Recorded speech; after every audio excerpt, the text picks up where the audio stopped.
What's good, everybody, and welcome to another episode of the What's Good Games podcast, your source for video game news, commentary, analysis, and funny stuff every Friday. I'm Andrea Renee, joined by Miss Christine Steimer. Hello. And for all of our friends watching at youtube.com/whatsgoodgames, you may notice a couple of things about what's happening right now. First, we're wearing very festive onesies. We are so in the holiday spirit. It's ridiculous. I'm excited. We've got hot chocolate that's spiked. Yeah, maybe spiked. It's not maybe. It's definitely spiked. And we are ready to get into a fantastic show. Our last show before the holiday break. We've got a special episode next week. But before I tell you about that, you may also be wondering, I wonder where they are. Why are they at the North Pole? We haven't decided. We haven't decided what the background what the background's going to be. Maybe I'll upload some clips of us on a green screen because we are inside the brand new What's Good Games studio, but we're not quite ready to unveil it. We didn't think it would be appropriate to show you guys the studio without our fellow co-host, Brittany Brombacher here, who is somewhere in the Caribbean. Enjoying just, a rum our beverage. Best life. Yeah. We're also enjoying a rum beverage. Yeah. It's just warmer. Cheers. It's just not of the tropical variety. Her drink is cold. Our drink is hot and has cocoa in it. So I think we win. Yeah. I mean, I'm down for cocoa. So we are going to be unveiling the brand new What's Good Games studio because we are finally finished with construction at the end of the month on our Patreon exclusive streams, which you guys can get access to at patreon.com/whatsgoodgames. They are all going down on Sunday, December. I almost said January. December 29th. Don't fast forward us that far just yet. The times are still TBD, but we will get those locked in very soon. So, of course, make sure you're following us on Twitter at whatsgood_games. And, of course, you get those notifications on Patreon. So if you don't have your Patreon notifications turned on, highly recommend you do, because then we'll let you know when you get exclusive content like vlogs and stuff. Oh, my goodness. Yeah, my like your vlog this week was a doozy. Really just me looking like a hot fucking mess in my robe. I would not use those words. You look beautiful no matter what. Oh, thanks. But no. You're like, I'm tired, yo. Yeah. Like literally the title of the vlog. Yes.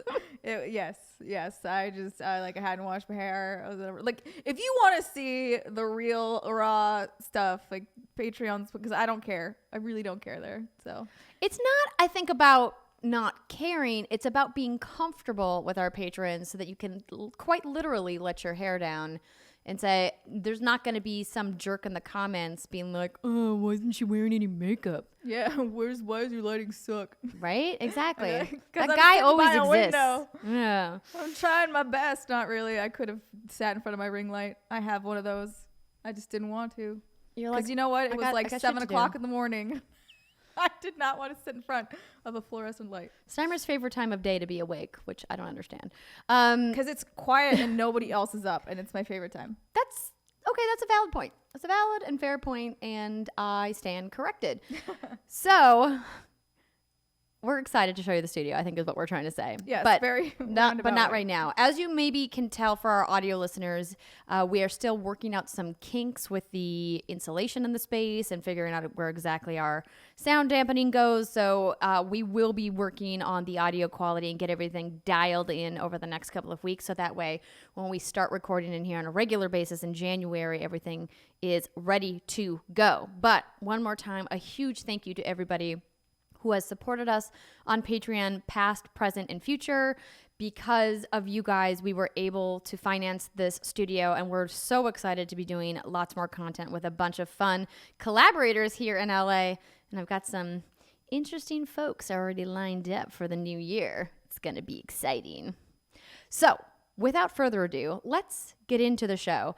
A huge thank you to this month's Patreon producers, Alex Rigopulos, Faris Attieh, Mohammed Mohammed, Marcus Brown, Chewy's Godson, and welcome Robert Adams. Plus, into our Patreon community, we welcome with open arms for the very first time William, Fred K., Matt Kassar, Simon Blay, Ethan Lawson, John Knight, and Alex Berry. Thank you so much to everybody who has pledged to us over the last months and years. We love you guys. And that's I heard a noise outside. I think it was just my neighbor. I think it's just someone going up the driveway. I was like, what was that? Listen, guys, still getting used to the new sounds. I'm not spooked by it. I'm like, because I know I grew up in a similar driveway situation, so I'm like, it's fine. I'm already starting to sweat because my Yours onesie is much fleecier than mine. Mine's a MeUndies one. It's very breathable. Yeah, so I was mad jealous when Steimer showed up in this Fair Isle print MeUndies holiday onesie, because when I tried to buy those, they were sold out. And in fairness, I tried to buy on Black Friday and Cyber Monday, but I got some other prints instead. But I realized all of the MeUndies onesies I have, except maybe the donut one, have some sort of green in them or some sort of blue that's kind of greenish. Yeah. And I was worried if I wore it on the green screen that I would disappear. Which could be fun, but and so I went with a blue, white, gray, and red festive one, but now I'm very sweaty. So I might have to change at the break. But I think it's time, without further ado, to get into some news. This week, the news is brought to you by Logitech G. So I've got this fancy headset right here if you want to help Vanna White that for me. Vanna White. Designed in collaboration with and for pro gamers for advanced comms and precision audio, this is the first Logitech G headset to feature the Blue Voice microphone technology. This gives you a choice of real-time voice filters to reduce noise, add compression and de-essing, and ensure that your voice sounds richer, cleaner, and more professional. It features soft memory foam ear pads wrapped in premium leatherette or breathable velour to keep you comfortable no matter how long the game goes on. Pro X has some serious next-gen surround sound. Version 2.0 takes the 7.1 channel surround sound further than ever with enhanced bass rendering, audio clarity, and proximity cues. And most importantly, a new level of distance awareness differentiates between near field and far field audio so you can pinpoint your enemy's location more quickly and accurately than ever before. ProX joins a complete setup of Logitech G gear developed in close collaboration with top esports pros. With Logitech G's most advanced tech and focused design, nothing gets in the way of winning, except maybe my own skills. All right, you guys want this. I know you do. You've been thinking about it. And maybe if you're like, hey, you know what, Andrea? I'm all set on a headset, but that keyboard you've been talking about, I got my eye on that. Well, Logitech G has What's Good Games listeners covered with 10% off any of their products at logitechg.com. You've got to use that promo code What's Good to get that 10% off today. That's 10% off all Logitech G products if you purchase from logitechg.com with our promo code What's Good. And don't forget, you guys, every time you use one of our promo codes, it helps support everything we do here at What's Good Games. So even if you can't support us on Patreon, but you've been looking to pick up some Logitech G gear, hit that promo code What's Good. All right. Thank you so much, Vanna. Steimer. So we decided to start the news segment this week. We thought we had to recap a little bit of what happened at the Game Awards. Yes. Every year, the Game Awards is on a Thursday. The show publishes on a Friday. So, of course, that means... we're out partying. Well, it's not even just that we're out partying. The awards don't get done until around 8:30, 9 o'clock. We would have to record at 1 a.m. and then we're not going to do that. And then I have to be up editing it. Yeah, you wouldn't sleep. It wouldn't be fun. No, exactly. And so we always recap it the next week. Unfortunately, Brittany's not here, but man, oh man, was she excited. Last week, you guys obviously talked about RE3 Remake. We thought maybe that was coming to the Game Awards, and then it wasn't coming to the Game Awards, and then it came to State of Play. So she got her big announcement last week. But what are the other big announcements that happened at the Game Awards 2019? Steimer, well, take it away. Has got us covered because it took a while to find one that wasn't just like a bunch of trailers. But thanks, The Verge. So yes, it's that time of year again. The Game Awards, the gaming's most flashy awards celebration, which also doubles as an E3 style keynote packed with announcements. That doesn't seem like a complete sentence, but there it is. 2019 edition was no exception. This year saw a massive... Yeah, someone didn't proof edit this. That's okay, though. I still love you. A massive reveal of the next Xbox, the Xbox Series X, along with the very first PlayStation 5 title. On top of that, we had news and trailers for big games like Final Fantasy VII Remake, Cyberpunk 2077, League of Legends, and more. technically in League of Legends, but that's fine. Ooh, Things, shade. things kicked off with a bang. Xbox boss Phil Spencer took the stage early in the show to reveal the next Xbox, previously known as Project Scarlet. It's called Xbox Series X, and it's launching next holiday season. It has a brand new controller, and yes, you can use it horizontally, because if you have seen this at all, if you for some reason have been asleep / not checking the internet, you don't know what it looks like. It basically looks like a PC tower, smaller. Yes, it's like a big old shoebox. It's literally, yeah. It is. But it's like square-er. It's like a container store drop shoebox kind of a thing. Yeah. It looks like an air purifier. It does kind of. Yeah.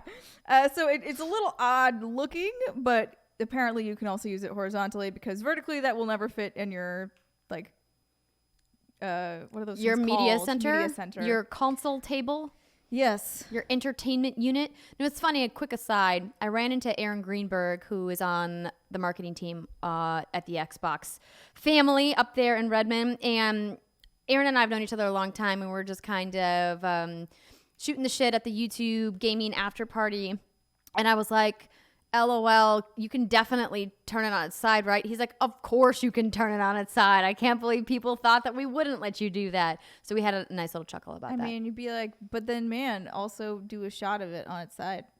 Show me what it looks like. Nobody wants to use this vertically.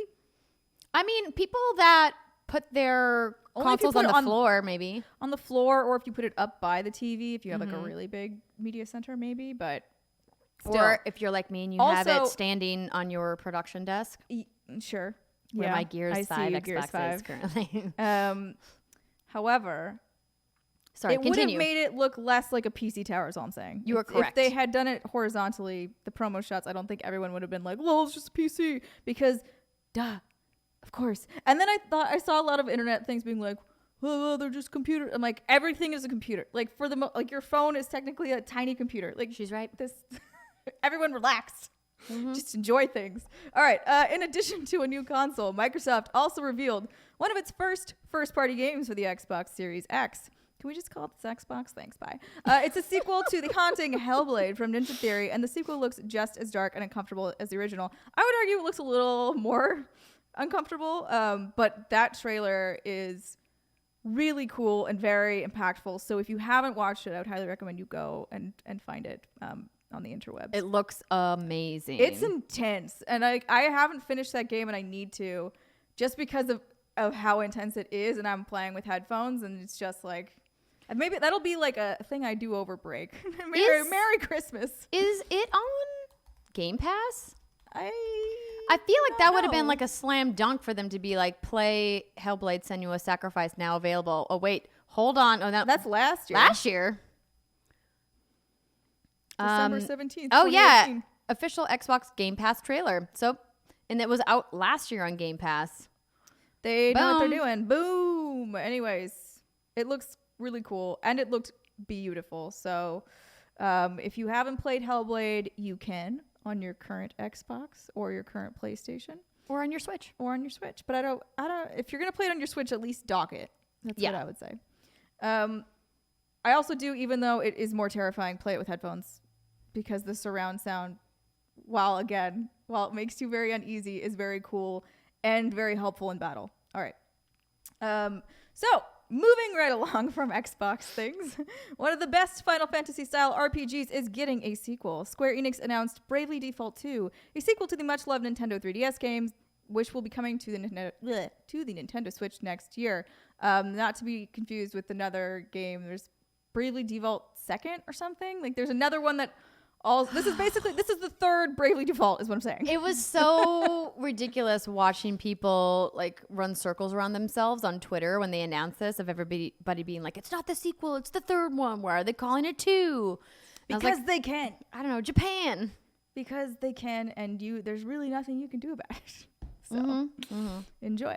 All right. Not to be outdone, the PlayStation 5 was also mentioned at the event thanks to Godfall, a new game from Gearbox that will be launching on Sony's next console. It is a, quote, third-person fantasy looter shooter. Whoops, that was just me assuming it was going to be a looter shooter.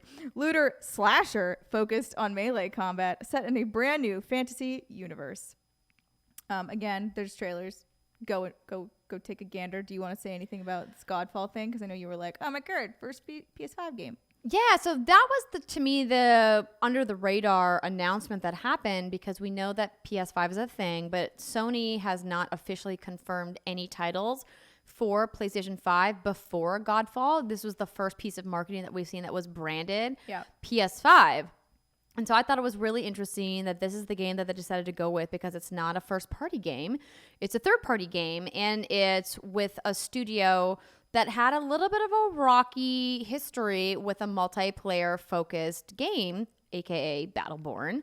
And so I think it's important to remember that it's not just Gearbox working on this, it's also Counterplay Games. And I just looked up their website because I had not really heard much about Counterplay Games before Godfall was announced. And on their website, it says that we're a tight-knit and entrepreneurial team located in California. We take a deep pride in our craft and our personal growth. Gaming is our first love. We're drawn to it like moths to a flame. I feel like that's not a great analogy. I mean, it's not, because obviously, like, if you're building video games, you should like them, hypothetically. Well, I meant more of like, yeah, moths to a flame, and then they die. It's true. It's true. It's not good. So it says that it's a brand new IP set in a bright, high fantasy universe filled with heroic knights, arcane magic, and forbidden realms. The entire game is playable in solo and in co-op, and it's coming to PlayStation 5 and PC in holiday 2020. So this is technically a console exclusive for PlayStation 5, but it's not a Sony first-party studio. Just to, make sure to clarify that in case anyone's pushing up their glasses about to get into my face about it. Actually. And so just some of the history of not Godfall, but Counterplay Games as a studio. Certain things that people on the studio have worked on in the past include the Ratchet and Clank series, God of War, Destiny 2. I said Ratchet. It sounded a bit like Ratchet. Ratchet and Clank series. Ratchet. God of War, Destiny 2, Horizon Zero Dawn, Diablo 3, Gears 5, Star Wars Battlefront, Titanfall 2, Left 4 Dead 2, Evolve, Halo 5, Battlefield 3, Bioshock Infinite, Call of Duty, Injustice 2, and Overwatch. Woo! That's a lot. That is quite a resume. This is a 75-person team at Counterplay Games. So with all of that in mind, those are all wildly different games. I'm interested to see what this game is going to be. Obviously, this was all CG. We didn't see any gameplay, and I expect we'll get a big reveal at some point next year. Yes, but we know it exists. Correct. That's all. Continue. Another thing that we basically just know exists and have no other information on. Prologue, the next release from the team behind PUBG, is a big mystery. We know it exists, and that's about it. Quote, our studio was founded with the goal of exploring, experimenting, and creating new technologies and gameplay experiences, says Brendan, aka PlayerUnknown Green, in a press release. With Prologue, we are taking our first steps toward building new technologies and interactions that will help develop my ideas into reality. What you were chuckling? I'm chuckling because it was hysterically like a non-reveal. Oh, sure. It was like a single static piece of art and just the word Prologue, and then it was from player unknowns, and I was just like, wait, is this the reveal? This is nothing, literally nothing. And so I think it's important to remember that earlier this summer, Glenn Schofield, who used to be one of the co-founders and co-directors of Sledgehammer Games, known for their work on the Call of Duty franchise among many other projects, left, and he went to go work with PUBG Corp to work on original narrative in the PUBG universe. So it's not confirmed, at least I haven't seen a confirmation that this is the project that he's working on, but I maybe would connect the dots that he's at least influencing this project if he's not leading it. Oh, yeah, hopefully. Otherwise, or it's something different. I don't know. Again, we don't know. They told us nothing. We know it's called Prologue. We know nothing. But that could also just be a code name. So I don't know. Something we actually know the names for. Right. Actually, do you want to read this one? Sure. Okay. Riot unveiled the first games to be published under its new Riot Forge label. The goal is to partner with indie studios for new experiences set inside the League of Legends universe. And the first titles are Ruined King and Convergence. So it's exciting that Riot has had like a year on fire they've just announced like several titles in a slew of different genres. And I'm glad that they finally are going to move beyond Riot Game, which I've teased them about for quite some time, into Riot Games. But we also, again, didn't really see much from this when it comes to what kinds of indie games they're going to be kind of focusing on. I guess it's not technically indie games, it's indie experiences. Well, indie studios making experiences inside the universe of League. So the first one, which is Ruined King, is being developed by the Darksiders Genesis developer Airship Syndicate. It is a turn-based RPG set after the Burning Tides, and you will play as League of Legends champions in Bilgewater and the Shadow Isles, which are two basically regions that exist in Runeterra, which is the League of Legends universe. Interesting. So she's reading that from PCGamer.com. They have a write-up there. Perhaps I'll reach out to Riot's PR team. I think I know somebody over there, and see if we can get an interview and talk about what you guys are working on. Convergence's thing, because that should be Echo. Yeah. So Convergence stars Echo, who is, again, a League of Legends champion, a character who can undo time. And do they say what kind of game it is? Blah, blah, blah. Okay, Double Stallion Games, a studio based in Montreal, is working with Riot on this particular project. It has made 3 games, including Speed Brawl, a 2D combat racer for consoles and mobile, and an OKKO mobile game. Okay. Shit, I think that's the only part of this. That's not a very helpful article. But. Yeah, well, I think it's because Riot hasn't exactly put out a lot of information about their new titles yet, which is not unreasonable. They were just announced like a couple months back. So I'm hoping that when it comes to next year, we'll see more. I personally would love to see Riot Games do more development in the console space, or potentially even in the Google Stadia space. I think it's time for them to leave the confines of the PC walled garden that they've lived in for so long. And don't forget that there's hundreds of millions of console players out there.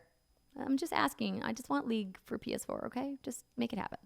Make it happen. All right, continuing on. Upcoming PS4 exclusive Ghost of Tsushima got a nice in-depth trailer with 4 minutes detailing its lush, feudal Japan-inspired world. Even better, we now have an idea of when it will be available. The game is launching next summer 2020.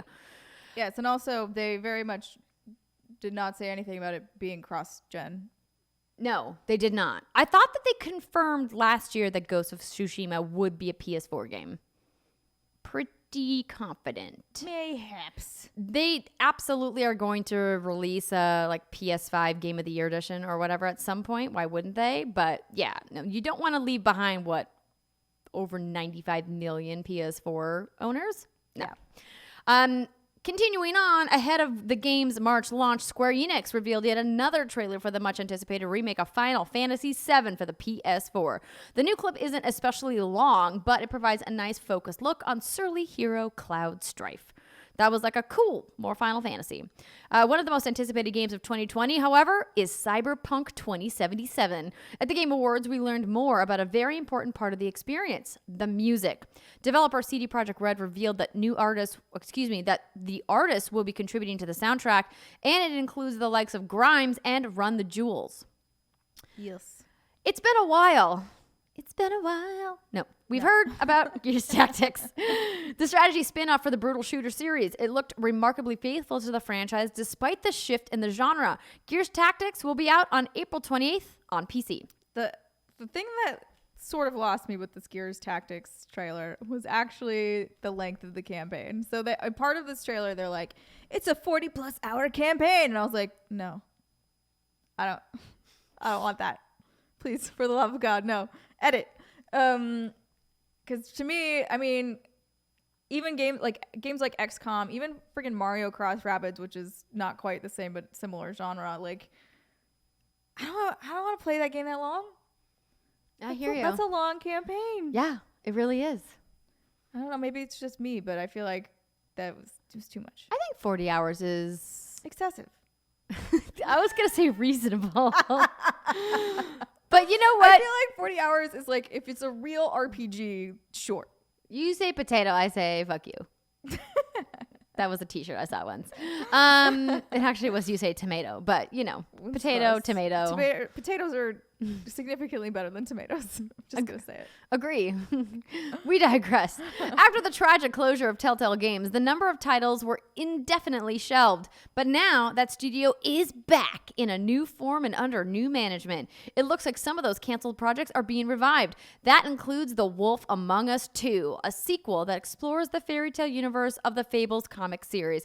Yes! The Wolf Among Us is the best Telltale game. Just say it. It's a great Telltale game. I'm just like, I feel like this poor game has gone through such a tumultuous ride. Yeah. From like coming out, I can't remember how. I know critically did very well. I can't remember sales wise how well it did. But that's a good question. I don't know if they ever revealed that. I don't know if they did either, which maybe means we all loved it, but nobody bought it, which is a possibility. And then it was like, well, we're just gonna like shelve this for a while and do a bunch of other crap. And then when they were like, we're gonna bring it back, and I was like, hooray! And then the studio just closed, and then and now it's back. And I think for me at this point, I'm not getting my hopes up. Like, I know that this is probably going to be fine and is going to come out, but I'm gonna pretend like I didn't hear this announcement until it's a real game that I can play. That's because fair. I've been heartbroken too many times over the yes it will, no it won't Yeah. sort of situation. I don't blame you, but I'm excited. I think it's going to be great. This is one of those series that I was really hoping somebody would pick up, because when the whole fiasco with Telltale went down, I was like, but no, this is the one I was waiting for. Yeah. But I think it was good that they kind of have a fresh start, and I am going to play this once it comes out. And if you've never played The Wolf Among Us, get it. It's great, and it's got a really awesome ending. I mean, it's kind of a cliffhanger, so. But That's why I think that's why we're all like, for the love of God, give us more. What happens? What's going on? Exactly. Tell me more. What I don't want to hear more about, Steimer, though, is the latest Fast and Furious game that isn't a racer, ? Crossroads is more of a team-based action game built around heists, and it brings some of the main cast from the films. It launches on PC, PS4, and Xbox One in May 2020. You know, I could get on board with that if it's more of like GTA versus straight racer, right? That I'm okay with, because it kind of still fits with the theme of the movies, which is always like, we're doing some weird shit. Come on, guys. But then, I mean, a lot of it is like crazy stunt racing. Yeah, and a lot of it is more of heist focus. I don't want to drive that. It's stressful. There's a reason why I'm not a getaway driver in real life. It's because I don't think my little heart could handle it. And maybe because it's against the law, I mean, perhaps? that's only a small portion. I think the real problem here is they're running into this uncanny valley situation that you get whenever you put real celebrity faces in a game. Yeah. And I think back to the reception for Square Enix's The Avengers at E3, and those weren't even real people, right? Those are created art faces that aren't modeled off of the actual actors, and they still got raked over the coals. But I think that was more because people thought they were supposed to look like initially, I think everyone was going in expecting to see someone that looks like Chris Evans, someone that looks like Scarlett Johansson, and then they didn't get that, and I think it just threw everyone for a loop, and they weren't quite sure what was going on. Yeah. And they were like, I don't like Thing. Why do I not like Thing? I don't know. I don't like it.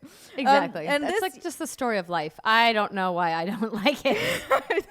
That's so true. I just don't like it. But yeah, this trailer for Fast and Furious, the problem, like, that is Uncanny Valley because it's also kind of poorly done, versus something like Death Stranding where it just looks like them, right? Like the art and the tech that they use is really good, and so they use obviously Norman Reedus's like face, Mad Milkinson. I can't say their name. I'm so sorry. It's okay. You're a very talented man and very talented actor. I'm so sorry. I could probably learn how to say her name. I just haven't. You know, he's in there too, and he looks really great. Like, everybody looks really good in that game. So, well, not everybody, but most of the main principals look. Yeah. Great. I think what you're trying to say, Steimer, is if you're going to use really recognizable celebrities, put the budget in to get your motion capture and your animations at the level that they need to be, so you don't have these weird uncanny valley things happening. That is what I'm saying. Yeah. Yeah. Thanks for translating. And that's not what we have here, ladies and gentlemen. Doesn't look terrible, but doesn't look. It looks like great. a Xbox 360 game. A lot of people were commenting on that it looked last gen. Yeah. And we're at the end of the current gen, which is not a great look. But I haven't played it. Maybe it'll be fun because like some games, they don't really need to look good, and then they're just like stupid fun. How did you feel about Vin Diesel and Michelle Rodriguez coming on stage at the end of the Game Awards and handing out the award for Game of the Year after they made this announcement? I don't care. I gotta be honest. You had no feelings. I had zero feelings about this. It actually makes more sense because we left a little bit early after Green Day. I was like, this isn't going to get any better, so I'm going to leave. It makes more sense to me coming off of this announcement because I missed this announcement, and then we just saw them giving out the award, and I was like, that's weird. Right. It feels a little disconnected. And then I read the announcements and was like, oh, there was a game. Got it. Okay, this makes sense. Sort of similar to how when Green Day was announced, I was like, why the hell? I'm like, look, I'm not going to look a gift horse in the mouth, but I just don't understand why Green Day is playing here. And then they were like, but it's got Beat Saber. And I was like, oh, okay. Oh, yeah. Also, yeah, Green Day Beat Saber. That awesome. concert Amazing. was awesome. I'm glad that we ran down to the front. We made our appearance on the stream. Hell yeah. But yeah, I was conflicted because I like that there's a lot of celebrities that are crossing over into video games, but I hate that the headline takeaway from the Game Awards was about Vin Diesel appearing on stage at the Game Awards, and it wasn't about an actual game maker. Sure. And that's something that I have to wrestle with because on one hand, the Game Awards is meant to be more like the American Music Awards or the MTV Awards or whatever kind of more entertainment focused award show is, and not the Oscars. Like I saw several articles referencing the Game Awards as the Oscars of video games. I'm like, that's not true. It's just categorically false. The DICE Awards are the Oscars of video games because they're voted on by the Academy of Interactive Arts and Sciences, which is made up of members of the game development community. It's peer voted, much like the Academy Awards are peer voted.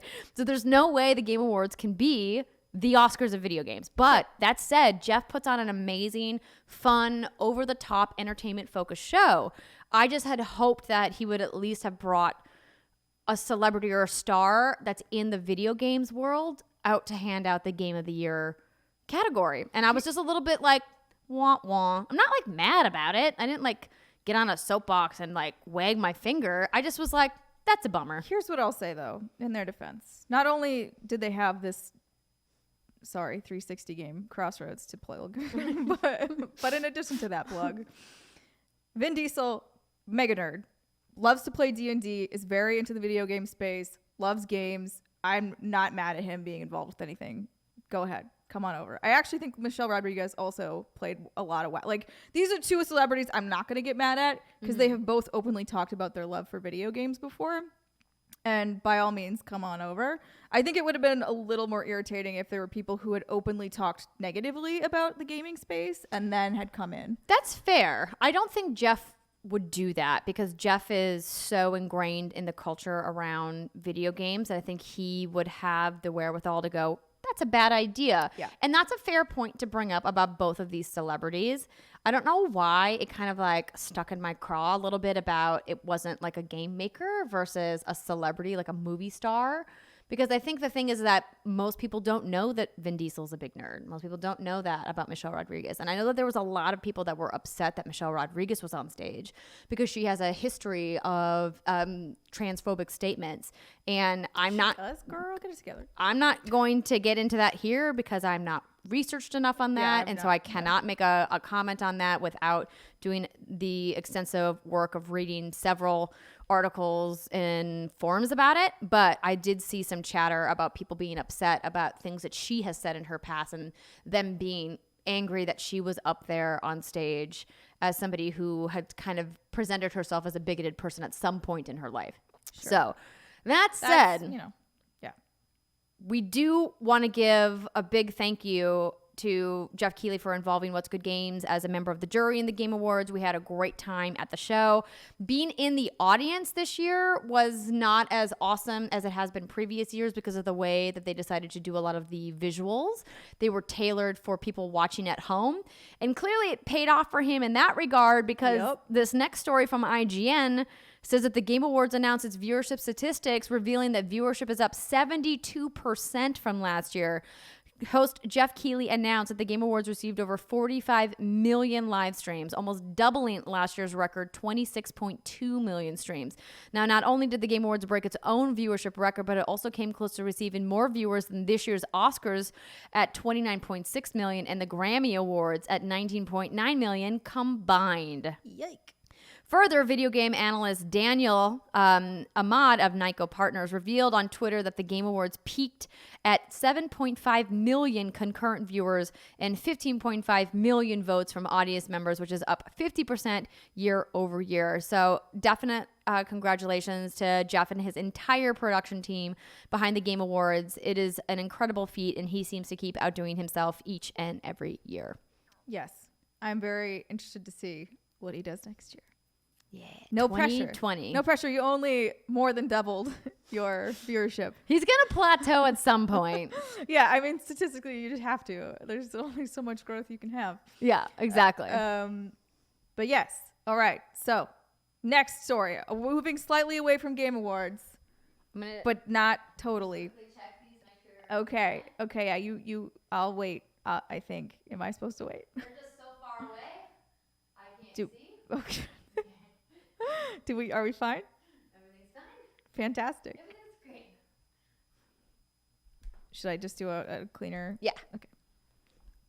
So, not directly Game Awards related, but this was announced at the Game Awards. However, maybe there's been a little confusion around the exact title of said thing, which I'll get to in a hot second. So, the next generation Xbox has a much simpler name than you might think. It's actually just Xbox. What? So the next generation, I forget where I pulled this from. Oh, Business Insider. Okay. The next generation Xbox got a big reveal last week with the first look at the box itself and a name, Xbox Series X. It is part of the fourth generation of Xbox consoles from Microsoft following the original Xbox, the 360, and the Xbone, Xbox One generations. It's quite a list of names, especially compared with the simplicity of Sony's PlayStation line, which starts with 1 and ends with, obviously, going to be 5 in 2020. But was there something in particular about the way Microsoft revealed the name of the Series X? There was something in particular about the way that they revealed the name. That's what I meant to say. Did you see it? The new is tiny, followed by Xbox in huge letters, and then Series X in medium-sized letters below that. So upon closer inspection, it appears that Xbox is the make and Series X is the model, as if the name going forward for Xbox consoles is simply Xbox. And it turns out there is a good reason for that. Quote, the name we're carrying forward to the next generation is simply Xbox, and a Microsoft representative told Business Insider. And at the Game Awards, you saw that name come to life through the Xbox Series X. Like the first Xbox generation, the next one's simply Xbox. It's a basic rebranding, but a meaningful one that could help simplify the Xbox line for interested consumers. It also clarifies Microsoft's intention with its console line. Quote, similar to what fans have seen with previous generations, the name Xbox Series X allows room for additional consoles in the future. So currently there are two models of the Xbone. The Xbox One X and the Xbox One S both came out after the original Xbox One, which launched in November of 2013. For several years, Microsoft also offered that the Xbox One, which looked different from both of the consoles seen above. Wait, I misread that. Or it sounded weird in my head. I don't know. All three of these consoles are part of the Xbox One generation from 2013 to now. They all play the same games, although the Xbox One X is technically more powerful than the other two boxes. Are you confused yet? Yes, that's exactly why Microsoft is simplifying its naming convention going forward. At the same time, of course, the statement indicates that Microsoft is already working on other versions of the next generation Xbox, something that lines up with rumors of a discless, streaming-focused Xbox. Ooh. Microsoft isn't saying anything just yet, though. We're excited to offer fans a glimpse at the next generation of gaming with Xbox Series X, the rep said, but beyond that, we have nothing further to share.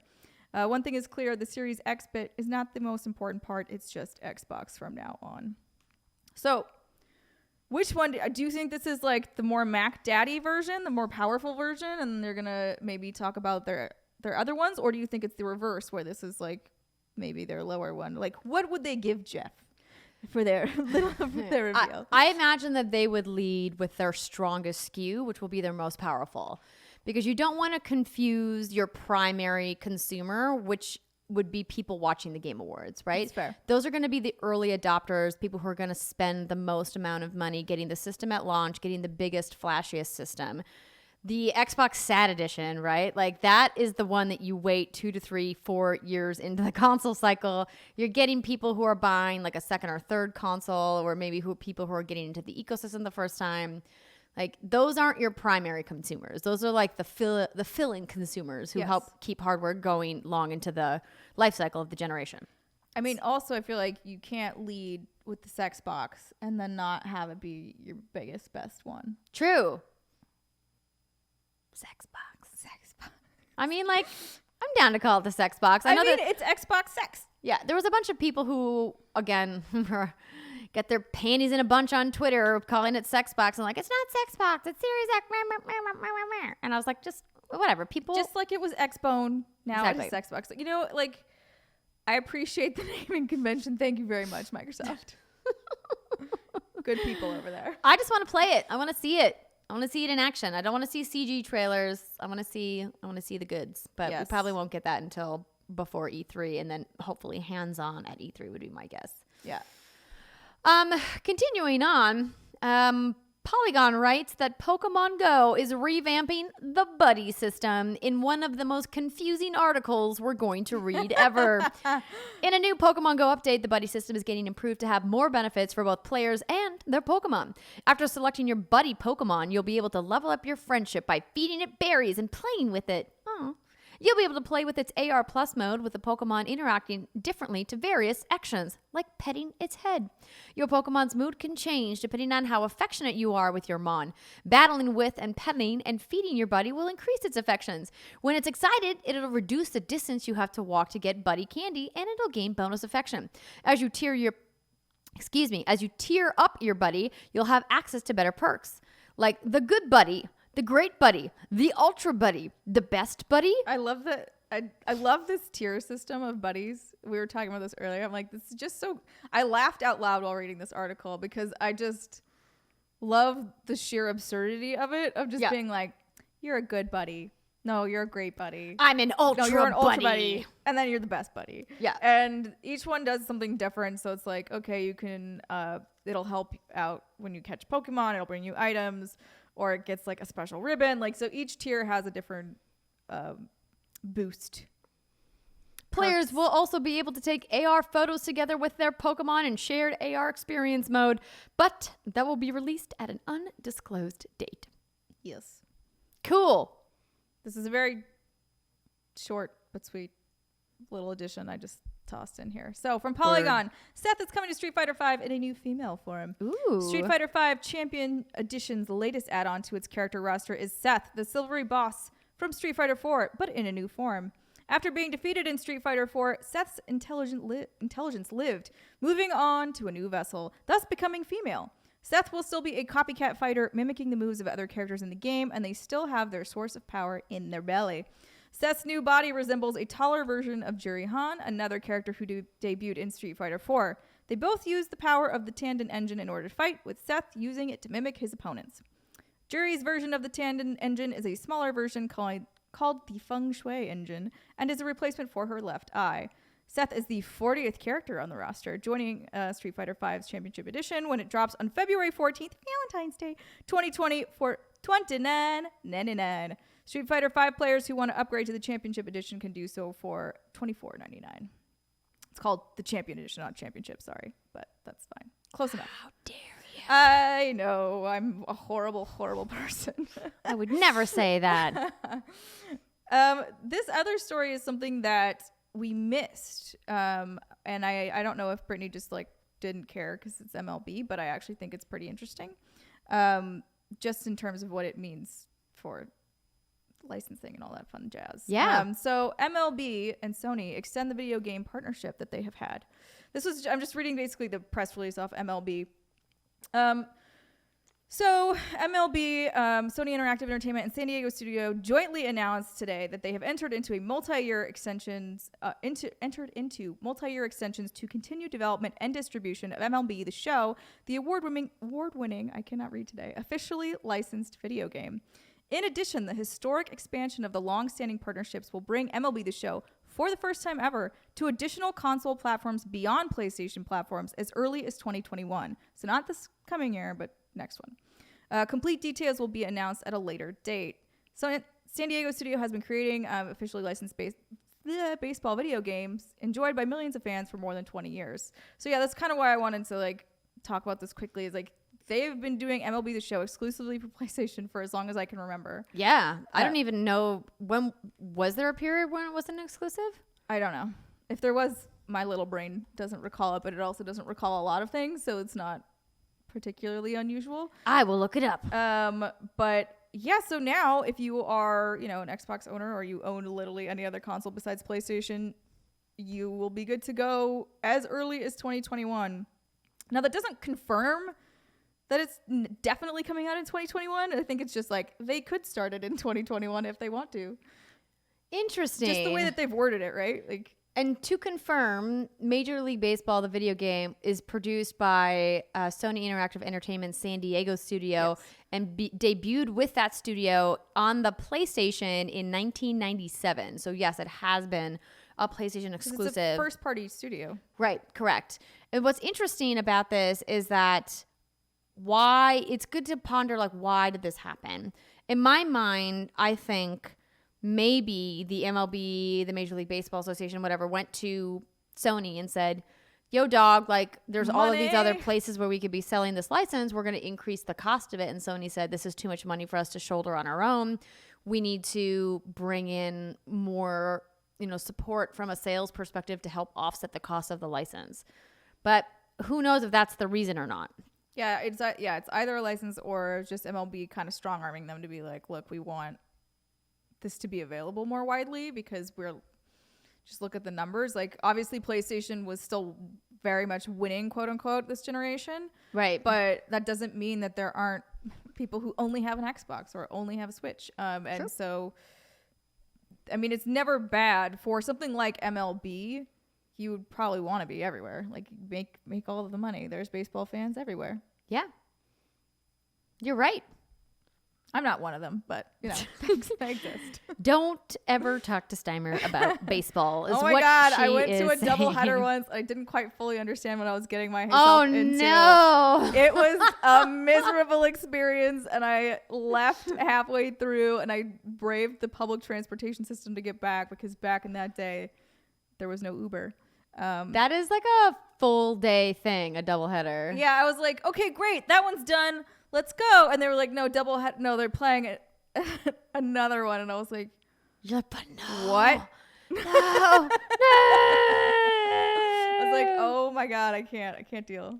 I'm sorry, I need to leave. Hilarious. Well, speaking of needing to leave, just kidding. We're not leaving. We're just taking a short break because it's now the end of the news section. When we come back, we're going to talk about what we've been playing. Stick with us, everybody. We'll see you in a minute.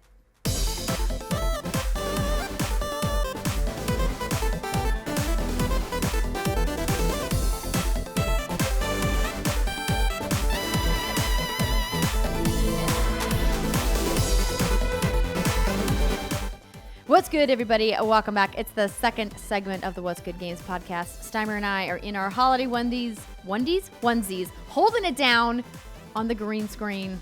And I thought on the break, Steimer, wouldn't it be fun if we just like do like a funny face and then like let people fill it in with Photoshop? That sounds dangerous is what it sounds like. I think it sounds great. I think we should do it.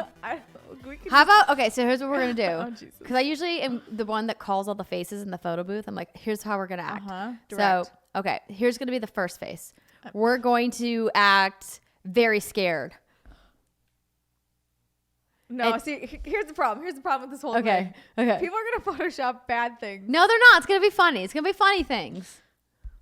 Your definition of funny and the internet's definition of funny might be two different things. If you're listening to this, don't do something bad. Do something funny or cute.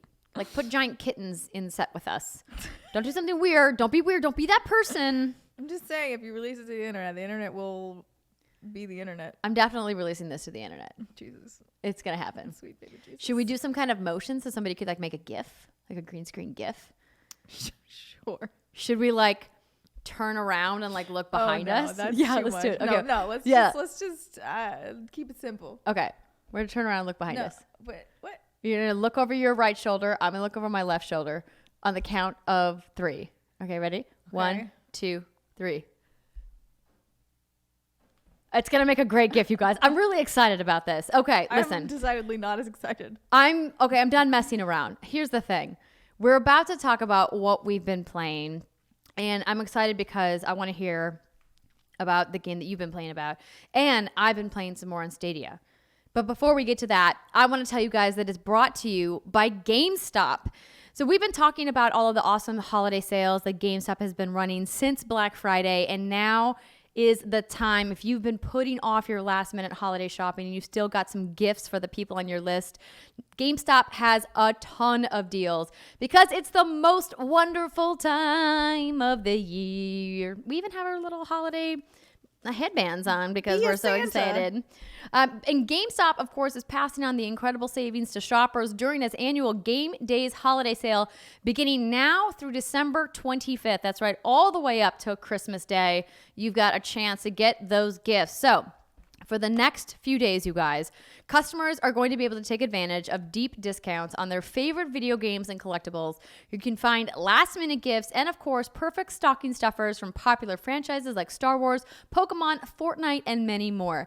And if you can't make it into the store or if there's not one near you, don't worry. GameStop invites customers to visit its digital front door at GameStop.com, where you can easily find your favorite holiday gift with a fast and seamless checkout experience. Plus, all online orders over $35 will receive free shipping. Plus, customers who shop online and reserve items with buy online and pick up at store can do it at no extra charge. So let's say you really waited until the last minute. You search all the stores near you, you find the perfect thing. You can reserve it and boom, pop on down, pick it up, wrap it, sneak it under the tree. You're golden. So I have a couple samples of things that are in stores that I wanted to show you guys because they have a ton of awesome deals on hardware, on video games, and of course toys and collectibles. So let me show you these 2 Funko Pops that I have. Oh boy. That are adorable. They're so cute. So I've got Mickey Mouse and Frozen 2's Olaf, which are part of the Disney Funko Pop selection. I love how diverse the Funko Pops are these days. And we have one on our new set that I can't show you because it's behind the green screen. But once we unveil it, you'll see which one it is. But we love these little guys, and they're super festive. Have you seen Frozen 2 yet? No, I have not. Oh, it's so good. I'm sure it is. I really liked the original Frozen. Then there's this guy. When I saw him, I was like, that? what the heck? It's called the Fuggler. It's a funny, ugly monster. And he's got like real This teeth. looks like a messed up gizmo. I feel like it's a game, or excuse me, I feel like it's a toy that you give to someone as like a gag gift because it's so ugly. Those teeth are what is disturbing me the Right? most. They look like human teeth, you guys. It's weird. but spaced out in a strange way. But the coolest thing that they kind of sent us in this little box of a sample is this. Dun, dun, dun. Brittany's going to be so jealous. A Pokeball popcorn popper, and it is really cute. And the top half of the red part of the Pokeball will be the container also that you can hold your popcorn in. It's pretty dope. Yeah, it's so awesome. I can't wait to test it out. It's an air popper. And what I love about air popping popcorn is that you get to kind of customize. You can make sweet popcorn or salty or spicy, and you're not kind of beholden to what the flavor in the microwave bag, and it's healthier for you. And it's really cute. And it's a Pokeball. So those are just a couple samples. By the way, that Pokeball popcorn popper is exclusive to GameStop, and it's just $29.99. That's a $20 savings. You guys, these are just like I told you, like a sliver of some of the stuff that you can get. Some of the other deals that they're running right now in their game day sales include Nintendo Switch. You guys can receive a free $30 GameStop gift card December 15th through the 21st only. So you really gotta get moving on that once you guys hear this ad, if that's something you're interested in. Plus, they've got a Sony PS4 1 terabyte bundle with God of War, Horizon Zero Dawn, and The Last of Us for $249.99, which is huge. They've got Xbox One X limited edition 1 terabyte bundle with NBA 2K20 only at GameStop. This is an exclusive bundle that they have for $349.99. which is $150 savings, by the way. And of course, if you receive, you'll receive $50 extra when trading any PlayStation 4, Xbox One, or Nintendo Switch through Christmas Eve. And some software games, right? We all love to play games. They've got Madden NFL 20 and FIFA 20, a 2-pack for $39.99, which is a 60% savings. Star Wars Jedi Fallen Order, one of our favorite games of the year, is $44.99. Call of Duty Modern Warfare is $49.99. Need for Speed Heat, $39.99. Ghost Recon Breakpoint is $19.99. Plus, you can get up to 50% off Nintendo Switch video games. And pre-owned games are 4 for $10 or 4 for $20, which is awesome if you're looking to expand your own personal collection. Maybe you're just going to get a gift for yourself. There's nothing wrong with that. And of course, they've got a ton of offers on hardware, those Funko Pops, and so much more. I know Brittany's worn a couple of the t-shirts that are part of the GameStop promotion as well. But you might be wondering, when can I get in and get these deals? GameStop is going to be open now through December 24th from 8 a.m. to 8 p.m. Of course, they are closed on Christmas Day, but customers can still take advantage of Game Day's online deals on Christmas Day by visiting GameStop.com. So maybe someone gifts you a GameStop gift card and you're like, yo, I want to go get these deals before they end. You've got through the 25th. So thank you to GameStop for sending these cool toys along. If you guys want to get these deals for yourself, you know where to go. GameStop.com/GameDays if you want to see their full ad with all of the deals that are happening. And you can also just pop on down to your local GameStop store. All right, let's talk about Pokemon, shall we? Or would you prefer to start with Afterparty? No, we can talk about Pokemon. I mean, because I don't have a ton to update. I finally got my first badge. I stopped level grinding in the wild area and was like, all right, I need to actually like play this game. Get it together. I need to, and then a friend told me, they were like, yeah, I have like 5-6 badges. And I was like, oh my God, I'm so behind because they started after me.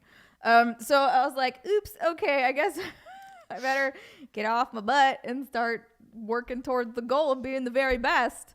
And so easily got the first badge. Now I'm on what will probably be one of the harder gyms for me, only because it's water, and I picked Score Bunny, who is the fire starter, and you know, water douses fire, so it's not good.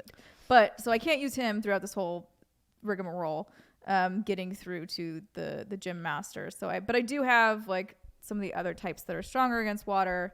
I just need to like be comfortable leveling them up a little bit more. I think I only need like 2 or 3 more levels on them, and then I'll just go through the gym, and then I'll have a second badge. Ooh. And then I have to go get my 3rd and 4th, 5th, et cetera, and so on and so forth. I'm still enjoying it, but I do think I'm questioning whether or not I will get all of the badges at this point, just because I do find myself getting sucked into level grindy delirium where I'm just like, and that guy's new, I haven't seen that guy before, and I'll just like go catch Pokemon and not pay attention to the gym badges. But you need the gym badges in order to catch higher levels. So like now that I have my first badge, I can catch up to level 25. Before that I couldn't. I think I don't actually know what it would have done. It was basically like whatever my starter Pokemon was is what I could get. But and then, you know, and so on and so forth. So the second badge, I don't remember what it will bump me to, but you just got to get those badges, because then apparently like the wild Pokemon respect you, which makes no sense. They respect you. But what does that mean? Like, would they respect you? It just means that like if I didn't have the first badge and I went to try and catch a level 26 Pokemon, I wouldn't be able to do it. It would continually break out of the Pokeball. So you'd be throwing your Pokeballs to waste. I would just be wasting a bunch of Pokeballs because there's just no way I would be able to catch them. I don't have the respect of the wild Pokemon. But I'm also like, do they just see it? Like, is it some sort of a weird telepathy thing where the vibes are coming out? I actually don't know the science behind why you need a badge in order to catch these higher level Pokemon out in the wild.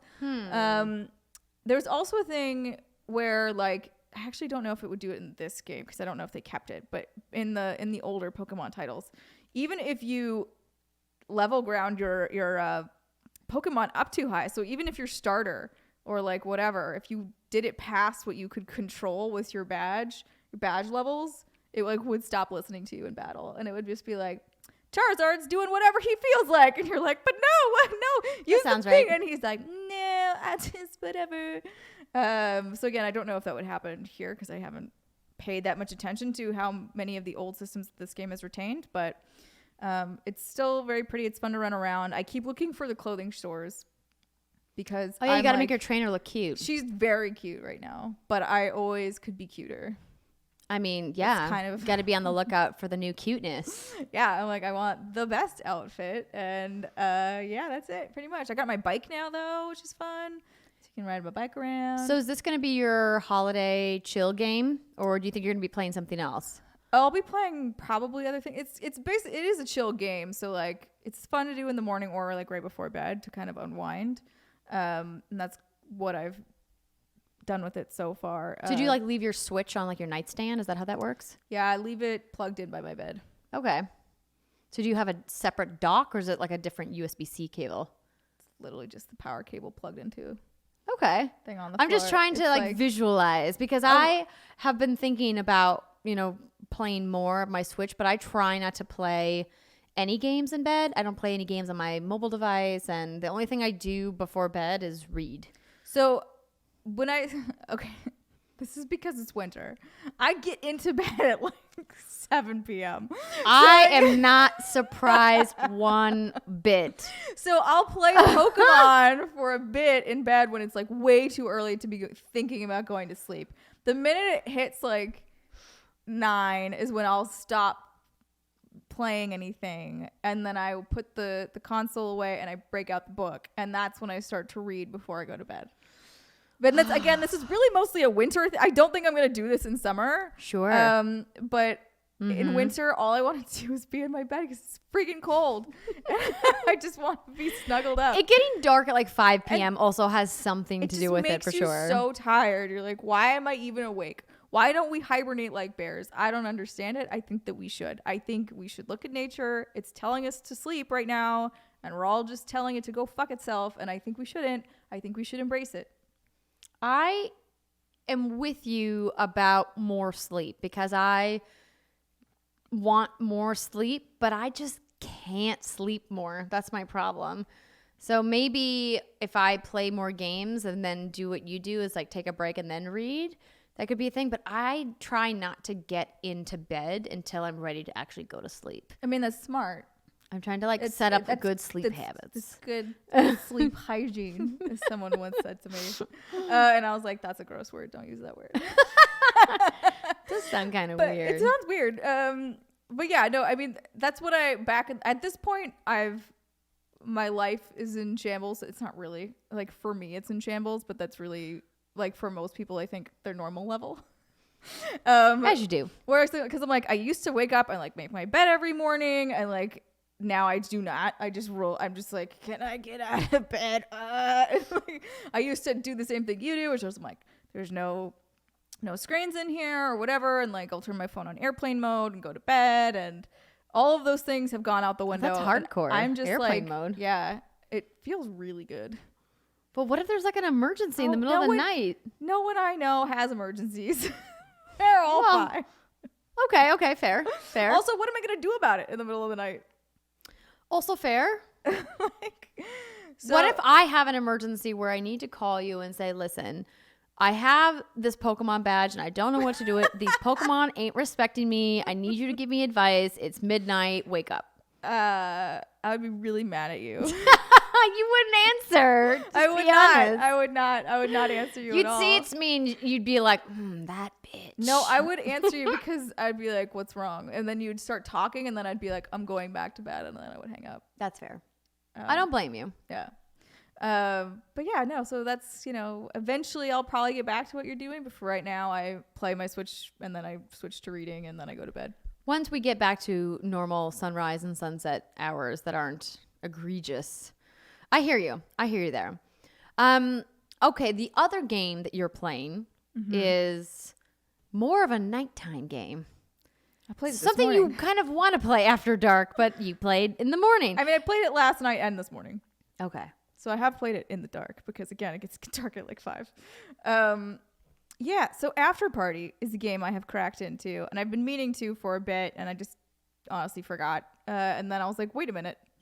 I have this I should have play this it. game. And I have. And here's the thing. I'm very torn about it because I love a lot of things that it's doing. So if you don't know what Afterparty is also, by the same developers that made Oxenfree Night School.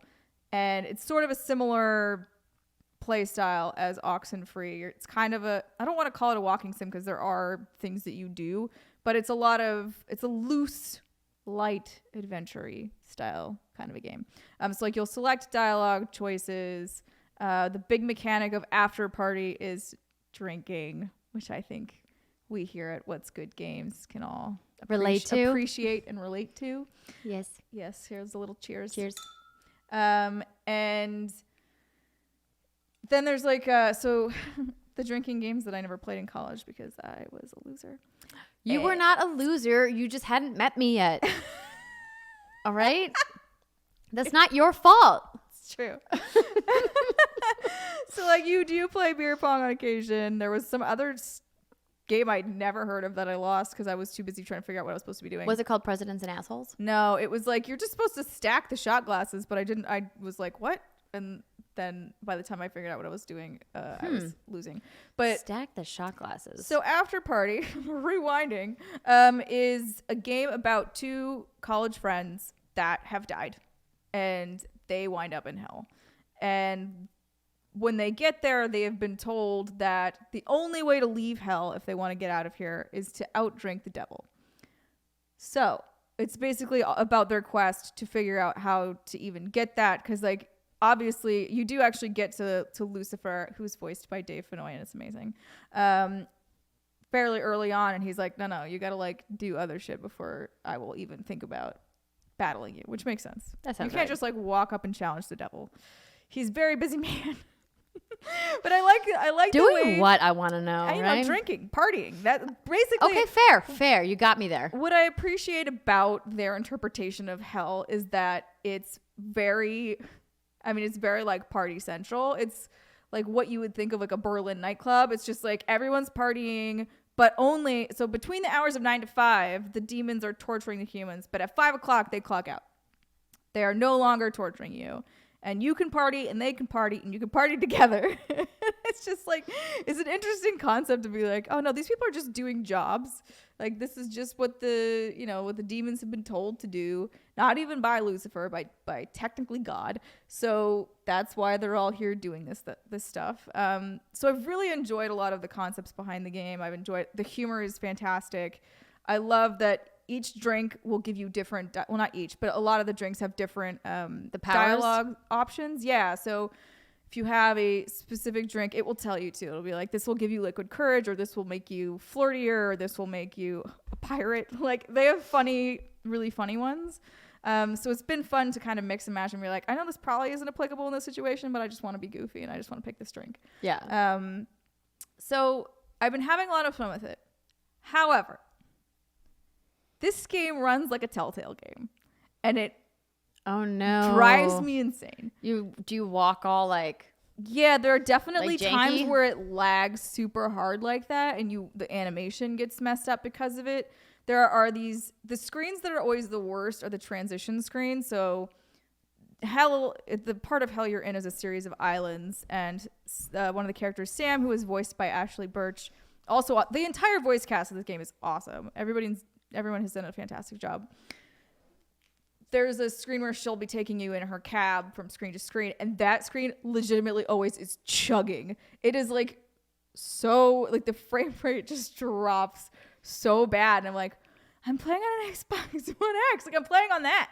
I'm playing on the Gears edition, and I'm just, in my mind, I don't understand it. I don't understand why the game is running this poorly.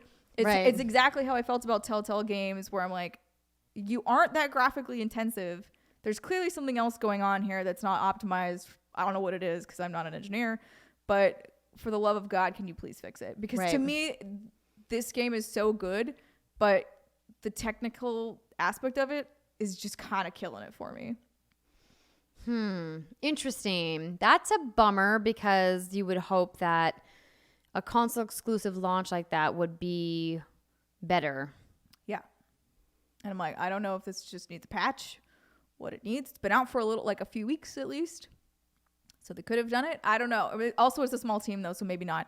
But I need them to fix that, because I was going into it. This is definitely one of those games similar to Oxenfree where it is designed to be replayed. So the way you go about doing things, you'll make decisions, and that kind of closes off other paths. So if you went back through and replayed it, Oxenfree had the whole thing where like I think in order to get the quote unquote true ending or something, you did have to play it multiple times, unless you're really good, I think. But so I imagine our Afterparty is somewhat similar in that you're supposed to play it through a few times, kind of get the whole picture. But I just don't know that I can. I'm going to obviously finish this because these games are never really that long to begin with. And then also I'm having a good time with it. But if it ran smoothly, I would be like, yeah, of course I'll play through that again. But it's not. It's chugging. Well, maybe when it eventually comes to Switch, because I feel like this game would be great for Switch, they will have optimized whatever bugs were happening when they launched the game through these couple of weeks, and they will have a better build next year. I can only hope. Yes. But it's not game breaking. It's not game breaking. It's just like, aw, man. It's just so slow sometimes. And sometimes it's totally fine. And then those times I'm like, oh, it's fixed itself. And I'm like, and then it'll chug again. And I'm like, shit, that's not how that works at all. But it's something that you can trick yourself into thinking is true. Tricks. Yes. Tricks are us. Well, I'm glad that you've been playing. It's also one of those games that I haven't spent enough time with because it came out in this like whirlwind of other game launches, and I was working on the studio and a bunch of other stuff was happening, and I also want to play the game and finish it, which I haven't done yet. So thanks for the update. Yeah. So a game that I was incredibly excited to play after I first played it back at Judges Week before E3 is from THQ and Airship Studios and is called Darksiders Genesis. I really enjoy the Darksiders franchise. Darksiders 2 in particular was one of my favorites. Really loved that game. Kind of loved the whole idea of the four horsemen and how they each have their own personalities and abilities. And so in this game is a little bit different than what we've seen in the Darksiders franchise so far. It's top down first and foremost, where the other ones have been third person. And while those have been action RPG, this is still action, but the RPG aspect really isn't there as much because it's focusing more on combat. So according to the Darksiders.com story section, it's an action adventure that tears its way through hordes of demons, angels, and everything between on its way to hell and back with guns blazing and swords, singing, swinging. Oh my gosh. Wow. Genesis gives players their first look. I'm probably going to cut that. Of the world. Genesis gives players their first look at the world of Darksiders before the events of the original game, as well as introducing the horseman Strife. So Is this Diablo-ish? Or is it just the top down? Yes. Yes, it is. Because you smash crates and you collect orbs that come up from the crates. There's chests. It has a little bit of verticality, though, which Diablo doesn't really have. Like, you can jump between vertical levels in the top down, which you can't really do in Diablo, which I really like. And there's a lot more traversal mechanics that are instilled in this game that you would get in a Diablo. So there's like a hook mechanic where you can jump and then you send out like a grappling hook. Rappel, like and Batman. then you can swing. Yeah, exactly. But not quite that sophisticated. But what I love about my time playing the game is that it kind of embodies that spirit and energy of the Darksiders franchise, while I think being a little bit more approachable. And on top of that, it's co-op. So it features both Strife, this new horseman, and War, who we've seen before, who has got the giant sword. And so what I like is that they have a different type of combat. So Strife has not only the dual guns, but he's got dual blades. He's faster, more nimble, whereas War has got this giant greatsword. And so he's got, these heavier, slower attacks. And so they're a nice combo. You can hot swap between the characters whenever you want. If one of your characters loses enough health, they'll automatically swap you to the other one. There are upgrades that you can buy that will allow you to do like passive health regeneration when you swap characters. et cetera, et cetera. You can also have your chaos meter, and that allows you to use special super attacks. And essentially, you're just on a mission from the console, and the console is, let me see if I can see exactly what they're trying to get you to do. Like I just mentioned, it's a prequel to the rest of the franchise. So I don't want to read the whole thing, but essentially, like, you know, you're going to see angels, you're going to see demons, you're going to see the Nephilim. You're going to fight a bunch of, you know, bosses of hell, and it's going to be awesome. That they need to hunt down the masters, gather information, and ultimately fight their way through the tangled demonic conspiracy that threatens to forever upset the balance and unravel all of creation, because Lucifer is up to some shit, basically. Yeah, that's it. You did it. So what's cool about this is that they do kind of make some nods to some of the other Darksiders games, which is a nice touch for fans, but they don't make it so that if you've never played a Darksiders that you feel that you're lost. And I like the high fantasy imagery of it all, and I like the idea that there's power-ups and collectibles, and you can pick up the map that will show you where everything is. You can go back. I don't quite feel comfortable calling it a Metroidvania, but there are certain aspects and elements of that are at play here, though you will hit certain points on maps where once you proceed, you can't go back. But there is a little bit of backtracking. Yes, a little bit. A little bit. A sprinkling. Exactly. I do just like how good it feels. I originally played this on a PC build with an Xbox One controller. I'm now playing on Stadia with the Stadia controller, and I still just don't really like that controller, but that's not the game's fault. Correct. So I was super excited that this game was going to be playable on a console before the end of the year, because they had promoted it as a PC first launch. But I was a little disappointed with how Stadia rolled out the launch for this, to no fault of THQ or Airship. Like, everything that I've read and heard from both PR teams was that, you know, those decisions were made by Google. And of course, when I reached out to Google about it, they did not answer me.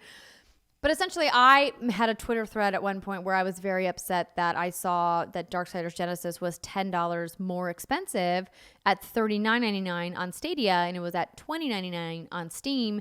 And if you pre-ordered it, you even got a further discount on Steam, I think 15% off. And I was just beyond confused why Google Stadia would not price match with Steam, as they have the console exclusive launch of this game, because the PS4 and the Xbox One version are coming next year. So it's like, why not price match? And a lot of people reached out to me and was like, well, you know, that's going to be the price of PS4 and Xbox One. I go, I don't care. First off, they shouldn't have it priced up when it's out technically, like afterwards, late or whatever. Yeah.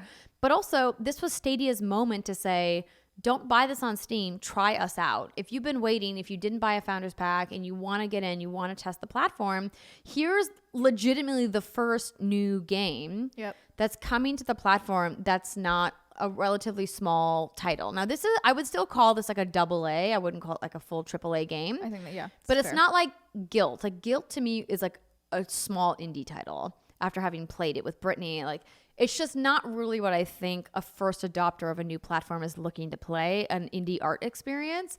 I think people want that, but not as like the sole new IP. That's part of what, you know, fleshes out the whole meal. It's not the main attraction. Exactly. And so when this game launched, I was like, this is the game that I think that will get people excited about playing on their Stadia. And so that was just like almost like an eye roll moment of like, you whiffed it here. Like, you guys should have price matched, got more people in. However, that being said, the game has played great.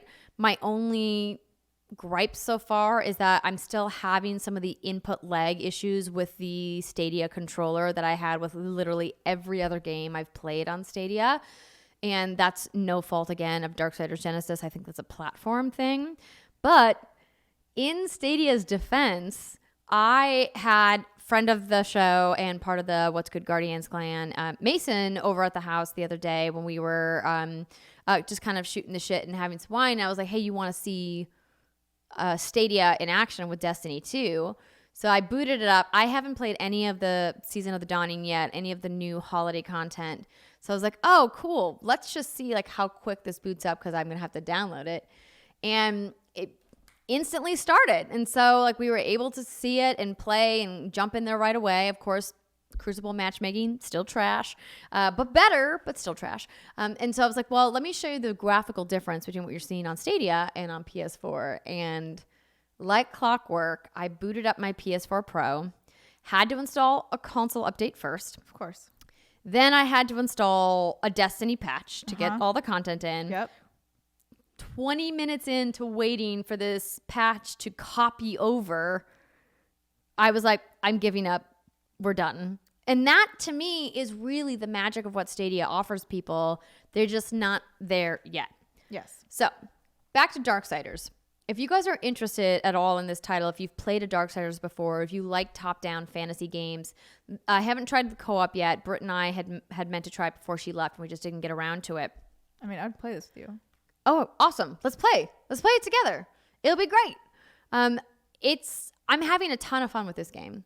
And I've always really liked the combat. And I just like how different each of the horsemen feel. You can summon your horse at any time and ride your horse around the world, which is cool. Pony. I mean, there are specific like levels where you can't summon because it's like a boss fight or whatever. Yeah. But for the most part, like you can summon your steed and ride around. And you can, kill demons, and the combat feels responsive and great. And the are the horsemen demons? No. So the horsemen are kind of like the great equalizer. There's meant to be like a balancing force that here the council has maintained the balance across existence. Carrying out their orders are the horsemen. Nephilim, powerful beings that are spawned from the unnatural union of angels and demons. Oh, so they're a little bit of both? Yeah, who have pledged themselves to the council and have been granted immense power. Did not know that. So they kind of got like one foot in both sides. They're like, we're a little bit good, we're a little bit evil. Right, exactly. Kind of like me. Exactly like you. Yes. But yeah, this game is great. I'm really enjoying my time with it. I'm looking forward to spending more time with it over the break. And I guess we're gonna have to play. Yeah. I've actually wanted to play this game, but I was gonna wait, I think, until it came to the other consoles. But yeah, let me see what the release date is for it on the other consoles. I'm looking that up right now. It looks like maybe they haven't announced a release date yet for other consoles. February 2020. Oh yes, that sounds right. I don't know which date in February. It just says February. Let's look in the PlayStation Store. Maybe it'll say there. 14th. February 14th, Valentine's Day. And they're offering a discount for PlayStation Plus members. This is perfect because if you have a partner, you can play this game on Valentine's Day. Co-op. Don't you want to kill demons together? Is that not the most romantic thing you could think to do on Valentine's Day? I think it is. It's pretty romantic. I mean, yes. Without you, I'd have to play by myself, though. Well, will you be my Valentine? Obviously. I thought you'd never ask. Hey. Sorry, John. It's okay. He can be my Valentine next year. All right. So that's what I've got. That's what I've been playing. I dipped my toes in the Need for Speed Heat waters. Can't remember if I talked about that the week before last. I was not there. I do not know. I honestly don't remember. But I don't have enough time to really chat about it. But out the gate for the first hour, enjoying it. Still getting my legs back under me, my sea legs, so to speak, because it's been a while since I played Need for Speed. But so far, so good. Haven't had any problems. Man, I'm the worst at racing games. I just crash into everything, which is fine in stuff like Forza Horizon. Horizon. I was like, what's the thing on it that's not the hardcore sim? Those ones I'm fine with because it's kind of fun to like crash and shit. Yeah, and it's amazing. That's why you got to play dangerous driving. Yes, those are the kinds of racing games that I can get behind, and that's pretty much it. Anything else, I get too stressed out because I can't drive the car. I drive all the time in real life very expertly. I've not been in an accident. The only accident that I have ever been in that it was my fault was when I was 16 years old. So, like, cut me some fucking slack. That's I can impressive. Drive, good for you. but not in video games. Well, it's one of those things that it takes a lot of practice, and practice is something that you have to, have time to do. And I don't. It's just, I just don't have just the time. don't have the time. I need every game to have an easy mode because I don't have the time. Don't have the time to sit here and learn your shit, man. Yeah. I'm busy. Don't and I'm blame also you. tired when I'm not busy. It's like the perpetual problem of being alive. It's so interesting though, like, because I really do think back sometimes to when I was just starting out at IGN and how different my lifestyle was. Because I would go home and I would play everything, and I would just be like, all I would do is play games, and I would never play them on easy. Ugh. Like, I would be not offended, but I'd be like, no, absolutely not. And then I would never be that person who's playing it on the hardest, but I would always, try and challenge myself. And even if, things got irritating, I'd push through. And now I'm just old and tired. And I'm like, you know what? If it takes me more than a few tries, I'm dropping this down a difficulty level. Listen, baby mode is 100% A-okay. I'm drinking that Kool-Aid super hard this year. Good. Welcome. I just I can't, man. I did that with Jedi. I immediately was like, I started on normal. I was going through. I was just like, this is not fun on normal for me. It was don't hard. Like it. I don't like the stupid Dark Souls-y mechanic of it, or like you die, you lose all your stuff, bye, get fucked. And I was like, but wait. Is this not a Star Wars game? Why are you doing this to me? Please help. And then they were like, but we don't care. And then, I fell off the map a bunch, but that doesn't do the Dark Souls thing. That's the only thing I'll give him credit for. If you fall off the world, you're fine. It just instantly checkpoints you. But if you die by the hands of another creature, you like lose all of your XP. And then you have to come back and kill that thing. But I don't want to. Seems like a lot of work. Also, stop dropping me at the beginning of this level. I'm going to kill you. I have not gone back to that game, and that is definitely part of the reason why. I despise the way it's checkpointed. I hate it. To me, that makes it almost unplayable. I understand your frustration. I was able to push through, I think, because I dropped down to story mode right away. And there were certain points of the game that I wanted to feel a challenge, where I felt like story mode felt too easy. And I talked about this after the game launched. And then I was like, well, I feel weird and terrible about saying it feels too easy, because I'm like, that's not really fair either. Right. But it's meant to be story mode. But I was hoping that there would be a little bit more of a balance between Jedi Knight and story mode. And it just wasn't. So I just was like, fine, I'm just going to blow through this. And I was like, maybe I'll come back and do a couple of these sections and jack the difficulty up and reset the enemies and give it a go now that I'm more confident in my abilities with the saber combat. Sure. Never did. Yeah. No. It's not no. Someday maybe, but possibly not. I'm going to try and go back to that during break. That one, Death Stranding, Outer World. Like, I've got things to do. But if I need to drop any of those, I'm dropping Jedi first. That's just for me, from what I've played of all of them, it's the one I am the least eager to get back to. Listen, that doesn't mean it's a bad game. It just means it's not really doing it for me at the current place I'm at with it. And that's, again, A-okay. All right, ladies and gentlemen, I think that's probably going to wrap up our hands-on section. But you may have heard last week that Brittany teased that I was speaking to the team at Don't Nod about Life is Strange 2 since episode 5 is now out. And I did. I had a fantastic time talking with Michelle and Jean-Luc from Don't Nod, the co-game directors. But we talked about lots of spoilery stuff. So because of that, we are going to do a separate standalone Life is Strange 2 spoiler cast covering all 5 episodes once Brittany is back in the country.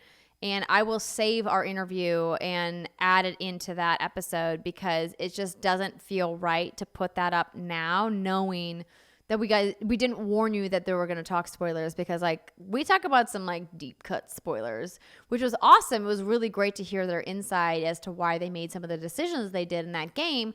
But we wanted to give you guys proper warning. So we're going to hold on to that, and we will be publishing it at a later time. I also have friend of the show, Gio Corsi, who was the very first special guest in the studio. And we have that, but again, because you can see the studio, can't show it to you yet. So we're going to hang on to that, and you guys will get that in a couple of weeks. But because he was the first guest, a little rough on the audio. It's still listenable, but it's not what the quality that you're used to, because we're still, like I said, getting all the cables sorted, getting the soundproofing sorted. But we are beyond thrilled to finally be in the new space, and it's going to be awesome. And we have lots of cool things coming in 2020. So for the last episode of the year, we recorded our most anticipated games of 2020, which is going to be airing next week. Then the week after, we've got our Patreon exclusive streams again on Sunday, December 29th. And then Friday of that week, I believe, is January 2nd? January 3rd. Oh. Will be our annual What's Good Game Awards, which we will be recording in our brand new studio, and it will be our first episode in the new studio with all three of us here together. Oh my God. Oh my God. It's like the good old days, but better. Much better. So once again, we thank you guys for all your support and your patience. We hope that you have a fantastic holiday. Whatever you do, whether you're making that money working, whether you're hanging out with your fam, or whether you're hanging out in your pajamas all by yourself, playing your favorite game, reading your favorite book, or just sleeping, because sleeping is great. Sleeping's the best. We hope that you enjoy the rest of 2019, and we are super excited to hit the ground running and kick some ass in 2020. All right, we love you guys.